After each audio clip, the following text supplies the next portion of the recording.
Hello everyone, this is John. I warmly welcome you all to my YouTube channel, John's English Academy. ఈ రోజు మనం తెలంగాణ మరియు ఆంధ్రప్రదేశ్కి సంబంధించినటువంటి టెట్ ఎగ్జామినేషన్లో గతంలో ఇంగ్లీష్ నుంచి వచ్చినటువంటి బిట్స్ని డిస్కస్ చేద్దాం. ఇక్కడ తెలంగాణ టెట్ అనేది మనకు ఆల్రెడీ డేట్ అనౌన్స్ చేయడం జరిగిందండి. జూన్ 12th ఉంది. అతి త్వరలో ఏపీ టెట్ ఎగ్జామినేషన్ కూడా జరిగే అవకాశం ఉంది. నోటిఫికేషన్ కూడా వస్తుందని చెప్తూ ఉన్నారు.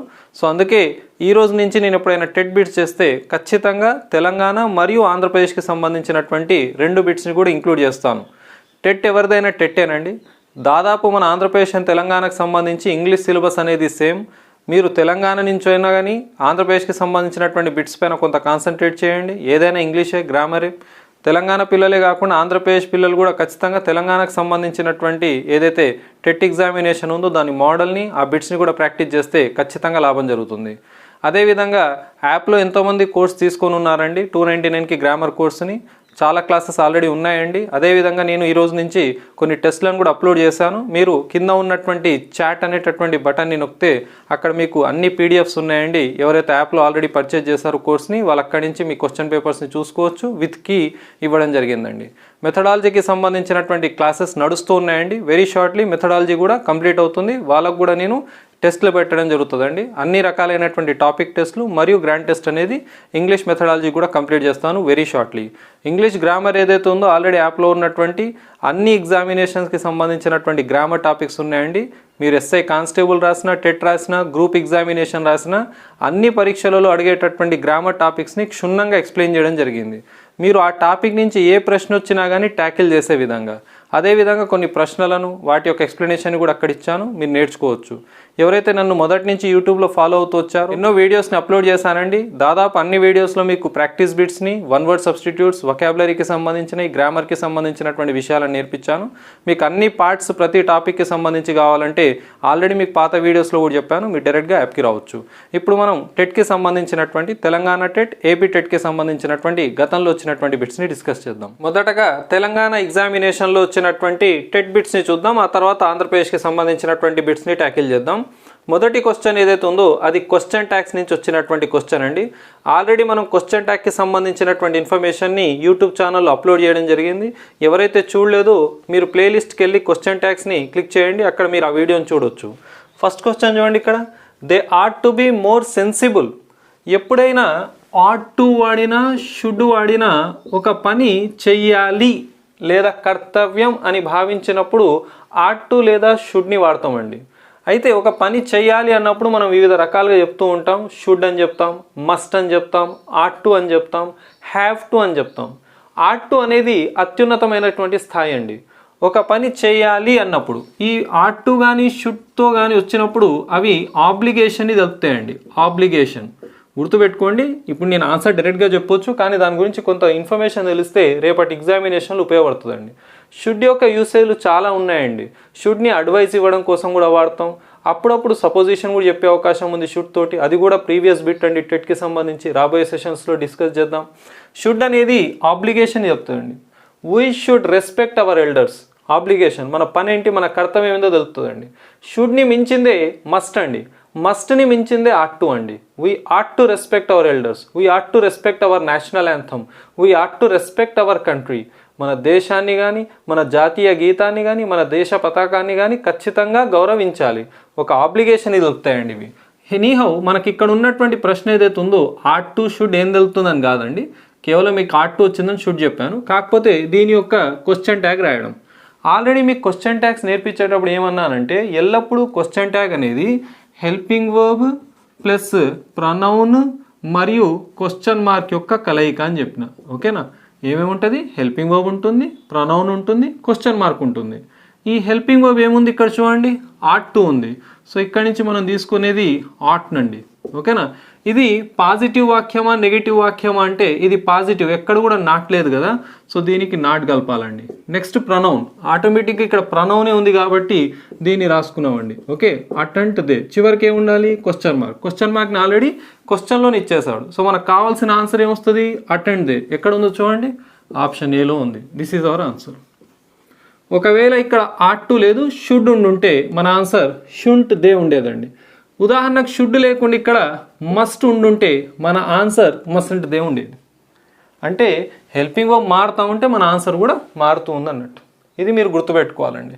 ఓకే, ఒకవేళ ఇక్కడ కెన్ నుండి ఉంటే they can be more sensible, ought to కాకుండా can. They should be more sensible, they must be more sensible, they can be more sensible. ఒకవేళ కెన్ నుండి ఉంటే నా ఆన్సర్ కాంట్ దే అయ్యేది. ఎనీహౌ ఇక్కడ ఆట్ ఉంది కాబట్టి ఆన్సర్ ఏ పెట్టాం. ఒక ఆప్షన్ ఎందుకు ఆన్సర్ అయింది, ఇంకో ఆప్షన్ ఎందుకు కాలేదు అని తెలిసినప్పుడే మనకు పూర్తి నాలెడ్జ్ ఉందన్నట్టు. రెండోది చూద్దాం. When Padma stood first in class, ఎప్పుడైతే పద్మ క్లాస్లో ఫస్ట్ వచ్చిందో, Rekha out of jealousy, Rekha ఈర్ష్యతో, ఎవరు ఫస్ట్ వచ్చారు, పద్మ ఫస్ట్ వచ్చింది, రేఖ అవుట్ ఆఫ్ జెలసీ ఈర్ష్యతో ఏం చేసింది, ఏట్ హర్ హార్ట్ అవుటా, లాస్ట్ హర్ హార్టా, పోర్డ్ అవుట్ హర్ హార్టా, praised from the bottom of her హార్టా. ఇవన్నీ చూడండి హార్ట్తో సంబంధం ఉన్నటువంటి, హృదయంతో మన మనసుతో సంబంధం ఉన్నటువంటి ఫ్రేజులు అండి. ఇక్కడ చూడండి ఏట్ హర్ హార్ట్ అవుట్ అంటే బాధపడడం, మెంటల్ పెయిన్ని అనుభవించడాన్ని ఏట్ హర్ హార్ట్ అవుట్ అంటారండి.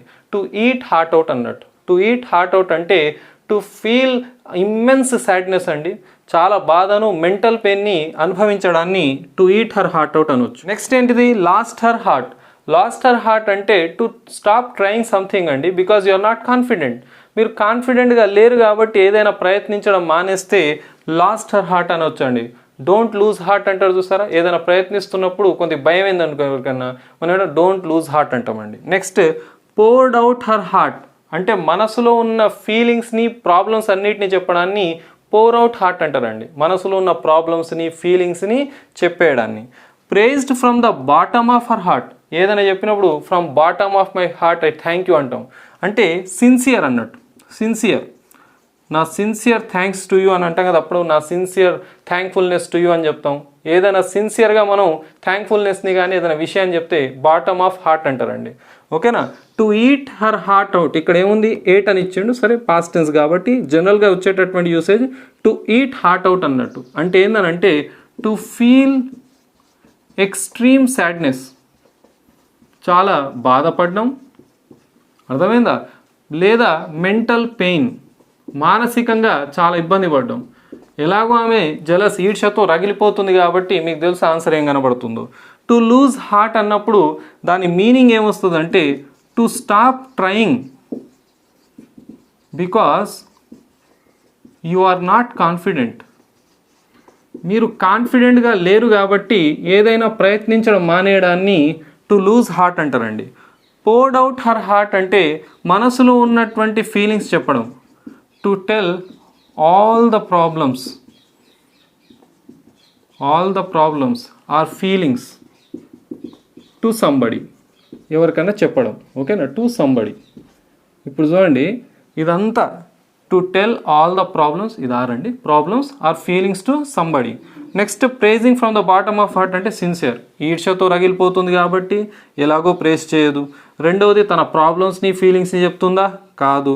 ఏదైనా ప్రయత్నించడం మానేసిందా, కాన్ఫిడెంట్గా లేనందుకు కాదు. ఆమె ఈర్ష్యపడ్డది. ఎప్పుడైనా ఈర్ష్యపడేటోళ్ళు చేసే ఏకైక పని ఏం తెలుసా అండి, ఎవరైనా ఎదుగుతుంటే చాలా బాధపడతారు వాళ్ళని చూసి. మనం ఇతరులను చూసి ఈర్ష్యపడ్డప్పుడు ఎప్పటికీ ఎదగలేమండి, ఎందుకంటే మనకంటే వాళ్ళ గురించి ఎక్కువ ఆలోచిస్తాం కాబట్టి. ఎప్పుడైనా జీవితంలో ఈర్ష్యపడే వాళ్ళకు మీరు ఇచ్చే ఏకైక సమాధానం సక్సెస్ అయి చూపించడమే, అంతమించి నోటితో సమాధానం ఎవరికి ఇవ్వకూడదండి.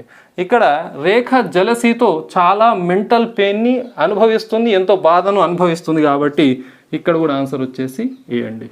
చూడండి ఆన్సర్ ఏ పెట్టడం 1 నిమిషంలో పనండి, కానీ వీటి యొక్క అర్థాలు కూడా తెలవాలండి. తెలిసినప్పుడు కొంత మనకు విషయాలు అర్థమవుతాయి. ఇలానే హార్ట్కి సంబంధించి కూడా ఇంకోటి ఉందండి యూసేజ్, టేక్ టు హార్ట్. ఓకేనా, టేక్ సంథింగ్ టు హార్ట్ అన్నప్పుడు ఏంటంటే టు ఫీల్ అప్సెట్,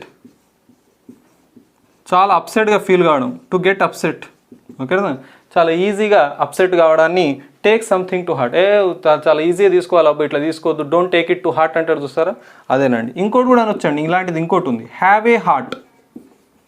ఎవరినైనా దయ ఉండు, దయ కలిగి ఉండరా నాయన, కొంత దయ చూపు అన్నప్పుడు have a heart, please have a heart. Have a heart అంటే ఏంటంటే దయ చూపమని. To ask somebody to be kind, to ask somebody to be kind, కైండ్గా ఉండమని చెప్పడాన్ని ఏమంటారంటే హ్యావ్ ఏ హార్ట్ అంటామండి. చూడండి హార్ట్కి సంబంధించి ఎన్ని పదాలను మనం నేర్చుకోవచ్చు, ఇవన్నీ మనకు టెక్స్ట్ బుక్స్లో కూడా కనబడుతూ ఉంటాయండి. జాగ్రత్త వీటిని నోట్ డౌన్ చేసుకోండి. మిగతా బిట్స్ చూద్దాం. తెలంగాణ టెట్ 2017, 2016 పేపర్ 2లో వచ్చినటువంటి ఈ 2 బిట్స్ని చూద్దాం. మూడవది I expect to get a prize. ఇందులో ఏం అండర్లైన్ చేయబడ్డది? టు గెట్ ఏ ప్రైజ్ అని. ఏం అడిగాడు? The underline part of the sentence is called a noun phrase because. సర్వసాధారణంగా ఏం చేస్తారంటే ఇలాంటి వాటిని అండర్లైన్ చేసి ఇది నౌన్ ఫ్రేజా అడ్జెక్టివ్ ఫ్రేజ్ అని అడుగుతారు. కానీ క్వశ్చన్ ఎలా వచ్చింది? అండర్లైన్ చేసిన భాగం ఎందుకు నౌన్ ఫ్రేజ్ అయింది? నౌన్ ఫ్రేజ్ అంటే నౌన్ చేసే పనే నౌన్ ఫ్రేజ్ చేస్తుందండి. నౌన్ చేసే పనే నౌన్ క్లాజ్ చేస్తుంది. క్లాజ్ అంటే సబ్జెక్ట్ ఉంటుంది, వర్బ్ ఉంటుంది, సగం అర్థం ఇవ్వచ్చు, పూర్తి అర్థాన్ని ఇవ్వచ్చు, మొత్తానికి కొంత అర్థం ఇస్తుంది క్లాజ్. నౌన్ ఫ్రేజ్ ఏదైతే ఉందో ఇది 2-3 పదాల కలయిక అండి, వితౌట్ ద సబ్జెక్ట్ లేకుండా ఉంటుంది. నౌన్ చేసే పనే నౌన్ ఫ్రేజ్ చేస్తుంది. సార్ అసలు నౌన్ ఏం పని చేస్తుంది సార్?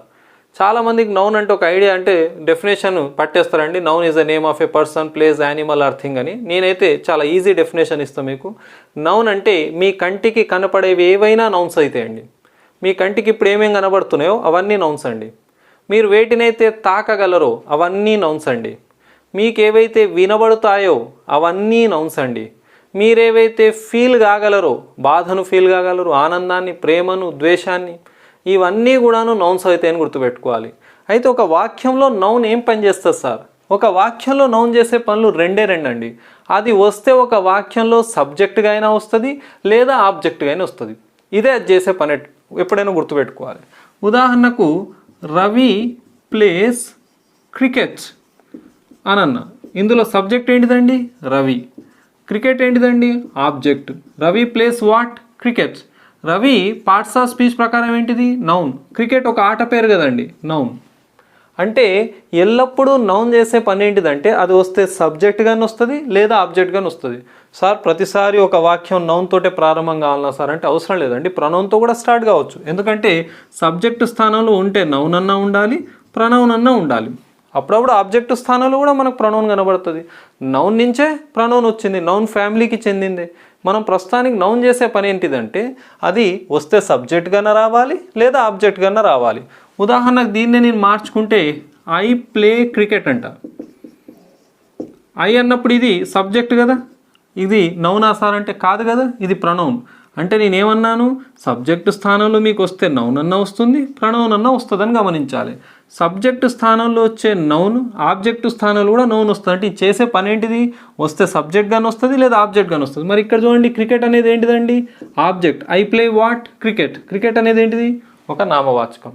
మీకు ఏం చెప్పదలుచుకున్నా అంటే నేను నామవాచకం అనేది వస్తే సబ్జెక్టు స్థానంలో వస్తుంది లేదా ఆబ్జెక్టు స్థానంలో వస్తుంది. ఈ వాక్యాన్ని అబ్జర్వ్ చేయండి. ఐ అనేది ప్రొనౌన్, అంటే సబ్జెక్టు స్థానంలో అయితే మనకు నౌన్ కనబడట్లేదు. మరి ఈ అండర్లైన్ చేసిన భాగం ఏంటిది? I expect. ఎక్స్పెక్ట్ ఏంటిదండి? ఒక వర్బ్. సబ్జెక్ట్ ఏంటిది? ఐ. సబ్జెక్ట్ ప్లస్ వర్బ్ని కలిపి వాట్ అని ప్రశ్నిస్తే వచ్చేదే ఆబ్జెక్ట్ అవుతుంది. I expect what? I expect to get a prize. ఇదేమైంది? మొత్తం ఇప్పుడు ఆబ్జెక్ట్ అయింది. అంటే ఆబ్జెక్ట్ స్థానంలో ఏముంటుంది? సర్వసాధారణంగా నౌనే కదా. అంటే నౌన్ చేసే పనే ఇక్కడ నౌన్ ఫ్రేజ్ చేసింది అన్నట్టు. ఇది దేనికి ఆబ్జెక్ట్గా ఉంది? ఈ ఎక్స్పెక్ట్ అనే వర్బ్కి ఆబ్జెక్ట్గా పనిచేస్తుంది. వాస్తవానికి ఇది 3 పదాలు 4 పదాల కలయిక కాబట్టి ఇది ఫ్రేజ్ అయిందండి. దీని ఒకటే పదంలో మార్చుకుంటే ఐ ఎక్స్పెక్ట్ ఏ ప్రైజ్ కూడా అనొచ్చు. నాకు ప్రైజ్ ఎక్స్పెక్ట్ చేస్తున్నాను, నేను ప్రైజ్ ఎక్స్పెక్ట్ చేస్తున్నాను అని అర్థం. కానీ I expect to get a prize అనేటటువంటి 3-4 పదాల కలయిక ఇచ్చాడు, అందుకే అది ఫ్రేజ్ అయింది. నౌన్ ఫ్రేజ్ ఎందుకు అవుతుంది సార్ అని అంటే అది ఈ వర్బ్కి ఆబ్జెక్ట్ స్థానంలో ఉంది. ఆప్షన్స్ చూడండి. It is the object of the verb expect. Expect అనే పదానికి ఆబ్జెక్ట్గా ఉందా? ఎందుకంటే నౌన్ చేసే పని అదే కదండి, ఇది నౌన్ ఫ్రేజ్. ఓకేనా? ఎందుకు నౌన్ ఫ్రేజ్ అయింది సార్ అంటే ఫ్రేజ్ అంటే 3-4 పదాలు, నౌన్ అంటే అది ఆబ్జెక్ట్ స్థానంలో ఉంది కాబట్టి. సో మనకు దొరికింది ఆన్సర్ ఇక్కడ ఏ. బి చూడండి. It contains a subject and predicate. ఇక్కడైనా సబ్జెక్ట్ ఉందండి అండర్లైన్ చేసిన దాంట్లో? లేదు. It qualifies a noun. ఒక నౌన్ని క్వాలిఫై చేస్తుంది. పక్కకు నౌన్ ఉందండి? కాదు కదా, వర్బ్. కాదు. It is independent to get a prize. ఇది ఇండిపెండెంట్ ఎట్లయితుందండి? దీనికి ఏమైనా సబ్జెక్ట్ ఉందా ఇక్కడ? లేదు. అండర్లైన్ చేసిన భాగాన్ని అబ్జర్వ్ చేయమన్నాడు, అందుకే ఈ అండర్లైన్ చేసిన భాగంలో సబ్జెక్ట్ ఉంది ఎక్కడెక్కడైనా? లేదు. సో మన ఆన్సర్ ఏమైందండి ఇక్కడ? ఏ. ఫ్రేజులు, క్లాజుల గురించి మరిన్ని విషయాలు మనం రాబోయే రోజుల్లో నేర్చుకుందాం. Next, no one can do anything. This sentence can mean. No one can do anything. ఈ వాక్యం అర్థం ఏమిటి? No one can do anything అంటే ఏంది, ఎవరు ఏమీ చేయలేరు, ఎవరు ఏమీ చేయలేరు. అర్థమైందా? ఇప్పుడు చూడండి, ఎనీథింగ్ కెన్ బి డన్, ఏదైనా చేయవచ్చా. Anything could not be done, ఏదైనా చేయకపోయి ఉండొచ్చా. ఇక్కడ ఏం కనబడుతుంది మీకు, కెన్. సరే నాట్ ఉంది కదా సార్, ఇది no one anything negative meaning ఇస్తుంది, ఇక్కడ నాట్ కనబడుతుంది సార్, కొంత కరెక్టే అనిపిస్తుంది అంటే ఇక్కడ అబ్జర్వ్ చేయండి, ఏముంది ఇక్కడ కుడ్, క్వశ్చన్లో ఏముంది కెన్. టెన్స్ మారదండి, దీన్నే కొంత ప్యాసివ్లోని అడుగుతున్నాడు. అది ప్యాసివ్ వాయిస్లో ఎప్పుడైనా సరే ఎప్పుడో టెన్స్ మారదని గుర్తుపెట్టుకోవాలి. ఒక వాక్యం కెన్ తోటి వచ్చింది అనుకోండి యాక్టివ్ వాయిస్లో, ప్యాసివ్ వాయిస్లో కూడా కెన్నే ఉంటుంది, కొంత మాడిఫై చేయబడుతుంది. కెన్ని కెన్ బీగా మార్చుకుంటాం. సరే, is done, anything is done, ఏది చేయబడలేదు, ఏది చేయలేమంటున్నావు, ఇక్కడ ఏదైతే చేయొచ్చు అంటున్నావు. సో ఇది కాదు, ఇది కాదు, ఇది కాదు, మిగిలింది ఏంటిది, నథింగ్ కెన్ బి డన్, ఏమీ చేయబడదు, ఏమీ చేయలేము, nothing can be done. So మన ఆన్సర్ ఇక్కడ ఏమైందండి, డి అవుతుందని గమనించాలి. అర్థం ప్రకారం ఆన్సర్ చేయొచ్చు, కొంత యాక్టివ్ వాయిస్ ప్యాసివ్ వాయిస్ మీద అవగాహన ఉన్నా కానీ దీన్ని చేయొచ్చు అండి. ఓకేనా? So anything can be done positive meaning, anything is done positive meaning, anything could not be done negative మీనింగ్నే ఇస్తుంది, కొంత దగ్గర సంబంధం అనిపిస్తుంది, కానీ ఇక్కడ కుడ్ ఉంది, క్వశ్చన్లోనేమో కెన్ ఉంది, మ్యాచ్ కావట్లేదు. సో ఇక్కడ మన answer nothing can be done అయిందండి. దీని కాంటెక్స్ట్ ఆధారంగా నెగిటివ్ మీనింగ్ ఇస్తుంది, పర్ఫెక్ట్గా మ్యాచ్ అవుతుంది. గ్రామాటికల్గా కూడా ఇక్కడ కెన్నే ఉంది, దాని ప్యాసివ్లోకి మాట్లాడుతున్నప్పుడు కెన్ అనేది కెన్ బీగా మారింది, V3 ఉంది, పర్ఫెక్ట్ ఆన్సర్. ఇవి 2017 అండ్ 16లో వచ్చినటువంటి టెట్ బిట్స్ అండి తెలంగాణకు సంబంధించి. ఇంకొన్ని బిట్స్ చూద్దాం తెలంగాణకు సంబంధించి, ఆ తర్వాత మనం ఏపీ టెట్ బిట్స్ కూడా డిస్కస్ చేద్దాం. 2017 తెలంగాణ టెట్లో వచ్చినటువంటి వన్ ఆఫ్ ద టిపికల్, చాలా మందిని కన్ఫ్యూజ్ చేసినటువంటి బిట్టే ఇక్కడ రాశాను. ఇలా మీకు 2 స్టేట్మెంట్స్ ఇస్తాడండి. ఇది స్పెషల్గా టెట్ ఎగ్జామినేషన్స్ డిఎస్సీలను ఎక్కువ అడుగుతాడు ఇలాంటి ప్రశ్నల్ని. ఏ అండ్ బి అని 2 స్టేట్మెంట్స్ని ఇచ్చేసి ఏ ఒక్కటే కరెక్టా, బి ఒక్కటే కరెక్టా, ఏ కామ బీలు కరెక్టా, 2 రాంగా అని అడుగుతాడు. చాలామంది ఒక్కొక్క స్టేట్మెంట్ని చూస్తూ ఆప్షన్లను చూస్తే ఎక్కువ టైం వేస్ట్ అయిపోద్దండి. నేను ఒక చిన్న టెక్నిక్ చెప్తాను, దాని ద్వారా దీన్ని కొంత తక్కువ సమయంలో ట్యాకిల్ చేయవచ్చు. ఫస్ట్ ఆఫ్ ఆల్ ఇలాంటి బిట్స్ని ట్యాకిల్ చేయాలంటే గ్రామర్లో ఉన్న అన్ని అంశాలపైన అవగాహన ఉండాలండి. ఖచ్చితంగా ఏ అండ్ బి అని ఇలా స్టేట్మెంట్స్ ఇచ్చినప్పుడు ఆ ప్రశ్న ఎక్కడి నుంచైనా రావచ్చు. కాకపోతే ఇక్కడ ఇచ్చినటువంటి ప్రశ్న ఏదైతే ఉందో టెన్సెస్ నుంచి వచ్చిందండి. మీకు ఈ 2 క్వశ్చన్స్లో నెక్స్ట్ మంత్ అనేటటువంటి 2 క్లూస్ కనబడుతున్నాయి. నెక్స్ట్ మంత్ అనేటటువంటి ఈ పదాలను, ఈ టైంని మనం ఎక్కడ వాడినాం, సింపుల్ ఫ్యూచర్ టెన్స్లో వాడినాం. సింపుల్ ఫ్యూచర్ టెన్స్ యొక్క స్ట్రక్చర్ ఏంటిది, విల్ ప్లస్ V1. ఓకేనా? సో ఇక్కడ చూడండి, విల్ ప్లస్ V1 ఉంది, నెక్స్ట్ మంత్ ఉంది. సో మనకు ఖచ్చితంగా తెలిసిన విషయం ఏంటంటే బి అనేది కరెక్ట్. కానీ ఏని ఒకసారి చూడండి ఏ టెన్స్లో ఉందో, Amrita is getting married next month, ఇది ప్రెజెంట్ కంటిన్యూస్ టెన్స్లో ఉంది.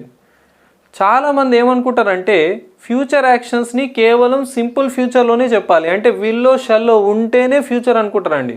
కాదండి, ఇంకా 2 టెన్సెస్లో మనం ఫ్యూచర్ యాక్షన్స్ని చెప్పొచ్చు. ఒకటోది ప్రెజెంట్ కంటిన్యూస్ టెన్స్లో ఫ్యూచర్ యాక్షన్స్ని చెప్పొచ్చు. ప్రెజెంట్ కంటిన్యూస్ టెన్స్ ఆల్రెడీ మీకు టెన్సెస్ అన్నీ నేర్పించినండి నేను. Is, yam, are plus V4 తోటి వస్తుంది, ఫ్యూచర్ అరేంజ్మెంట్స్ చెప్తుంది దీంట్లో. అదేవిధంగా సింపుల్ ప్రెజెంట్ టెన్స్లో కూడా ఫ్యూచర్ అరేంజ్మెంట్స్ గురించి మాట్లాడవచ్చు అండి, అంటే V1తో కూడా చెప్పొచ్చు.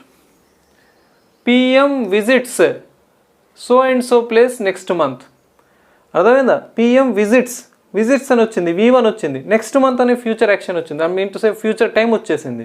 ఇక్కడ చూడండి, అమృత ఈజ్ గెటింగ్ మ్యారీడ్, ఏ టెన్స్ వాడబడ్డది, ప్రెజెంట్ కంటిన్యూస్ టెన్స్. ఈ 2 టెన్స్లను దేనికోసం వాడుకోవచ్చు, ఫ్యూచర్ యాక్షన్స్కి, ఫ్యూచర్ అరేంజ్మెంట్స్ కూడా వాడవచ్చు అండి. ఫ్యూచర్లో మనం చేసుకున్నటువంటి అరేంజ్మెంట్స్ని తెలపడానికి కూడా ఈ టెన్స్లను వాడవచ్చు. సో ఏ పక్కకు మీరేం రాసుకోవాలి, మీకేమని తెలిసిందంటే ఇది కరెక్ట్, ఎందుకంటే ప్రెజెంట్ కంటిన్యూస్ని ఫ్యూచర్ యాక్షన్స్కి వాడవచ్చు. ఇది ఆటోమేటిక్గా సింపుల్ ఫ్యూచర్ టెన్స్ కాబట్టి ఇది కూడా కరెక్ట్. ఇప్పుడు మీకు ఏం తెలిసింది, ఈ చూడకండి, ఎప్పుడైనా ఇలాంటివి వచ్చినప్పుడు ఏది కరెక్ట్ ఏది తప్పు అని కనబడి ఈ చూడకుండా దీని పక్క కరెక్టా రాంగా రాసుకోవాలి. ఇప్పుడు మీకు ఏం తెలిసింది, ఏ కరెక్ట్, బి కరెక్ట్, వెతికితే మీకు ఆన్సర్ వస్తుంది, A comma B are correct. Only A కరెక్టా అని అంటాడు, ఓన్లీ ఏ కరెక్టా కాదు కదా, బి కూడా కరెక్టే, సో ఇది అవసరం లేదు. ఓన్లీ బి ఈజ్ కరెక్టా, బి ఒక్కటే కరెక్టా కాదు, ఏ కూడా కరెక్టే కదా, సో ఇది అవసరం లేదు. ఏ కామ బి రాంగా, ఈ 2 రాంగా కాదు కదా, కరెక్ట్, అందుకే ఆన్సర్ సి అయింది. ఇలా మీరు ఆన్సర్ చేయాలండి. ఇది చాలామంది ఏమనుకున్నారంటే ప్రెజెంట్ కంటిన్యూస్ టెన్స్ కదా, ప్రస్తుతం జరుగుతున్న పనులకు వాడాలి, ఫ్యూచర్ యాక్షన్స్కి వాడకూడదని ఎంతోమంది రాంగ్ పెట్టి వచ్చారండి. కాదు, దీన్ని ఇంకో రకం కూడా రాయను నేను, అమృత గెట్స్ మ్యారీడ్ నెక్స్ట్ మంత్, V1తో కూడా రాయొచ్చు అండి, అంటే సింపుల్ ప్రెజెంట్ టెన్స్లో కూడా చెప్పవచ్చు. సో ఇవి తెలంగాణకు సంబంధించినటువంటి 5 బిట్స్, దీని తర్వాత ఏపీ టెట్లో వచ్చినటువంటి బిట్స్ని కూడా చూద్దాం. అందరూ ఖచ్చితంగా తెలంగాణ కావచ్చు, ఆంధ్రప్రదేశ్ స్టూడెంట్స్ కావచ్చు, ఈ 10 బిట్స్ ఏవైతే నేను చెప్తున్నానో తప్పకుండా అవగాహనను పెంచుకోండి. 10 bits is equal to 10 answers కాదండి. నేను ఒక్కొక్క దాంట్లో ఉన్న 4 ఆప్షన్స్ ఎందుకు కావని ఎక్స్ప్లెయిన్ చేస్తున్నా. దాదాపు 40 అంశాలను నేర్చుకోవచ్చు. మీరు తప్పకుండా నోట్స్ రాసుకోవాలి. నెక్స్ట్ బిట్స్ ఏపీ టెట్వి చూద్దాం. ఇప్పుడు మనం ఏపీ టెట్ 2018 పేపర్ 1లో వచ్చినటువంటి బిట్స్ని డిస్కస్ చేద్దాం. ఫస్ట్ది Ramesh setup a new business. Ramesh setup చేశాడు కొత్త బిజినెస్ని. ఇక్కడ సెటప్ అనేటటువంటి ఒక ఫ్రేజల్ వర్బ్ని అండర్లైన్ చేసి దీని మీనింగ్ ఏందో అడిగారండి. సెటప్ చేయడం అంటే స్టార్ట్ చేయడం అండి, ఎస్టాబ్లిష్ చేయడం అండి, బిగిన్ చేయడాన్ని సెటప్ అంటారు. అర్థమైందా? ఆల్రెడీ మీకు పాత వీడియోస్లో నేను ఫ్రేజల్ వర్బ్స్కి మరియు ప్రిపోజిషనల్ వర్బ్స్కి ఉన్నటువంటి తేడాను కూడా మీకు ఎక్స్ప్లెయిన్ చేశాను. ఇక్కడ సెట్ అంటే వేరే అర్థం ఉంటుంది, అప్ అంటే వేరే అర్థం ఉంటుంది. రెండు కలిసి కొత్త అర్థాన్ని ఇస్తే అవి ఫ్రేజల్ వర్బ్స్ అవుతాయి. సెటప్ అంటే ఎస్టాబ్లిష్ చేయడం, స్టార్ట్ చేయడం. ఇక్కడ ఏముందో చూడండి, బాట్ కొనడం కాదు కదా, ఆఫర్ చేయడం కాదు కదా. ఇక్కడ చూడండి మనకు కావాల్సిన ఆన్సర్ ఉంది. స్టార్టెడ్ కావచ్చు, ఎస్టాబ్లిష్డ్ కావచ్చు, బిగాన్ కావచ్చు, ఇదంతా సెటప్కు ఉన్న అర్థం అండి. షోడా కాదు కదా, so answer C. Direct answer, ఎలాంటి ఇబ్బంది లేదు. How can you dash that. How can you dash that ఎంత ఈజీ బిట్ అండి.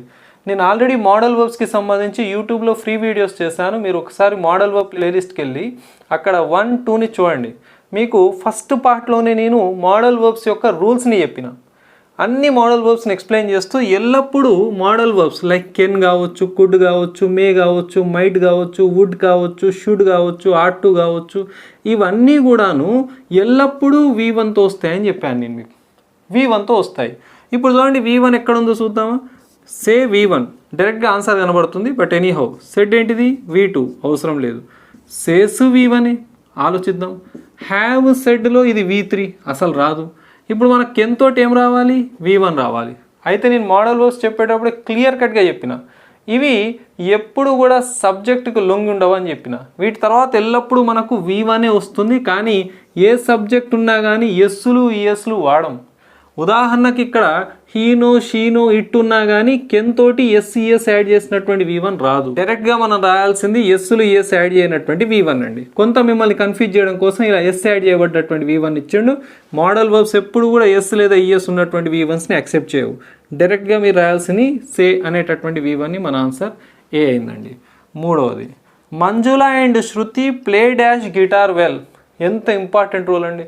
యాప్లో ఎవరైతే క్లాసెస్ వింటారో డైరెక్ట్గా చూసి ఆన్సర్ చేసేయచ్చు. నేనేమని నేర్పించినా, ఎప్పుడైనా మ్యూజికల్ ఇన్స్ట్రుమెంట్స్ ముందు బ్లాంక్ ఉంటుంది మరియు ప్లే అనే పదం ఉంటుంది.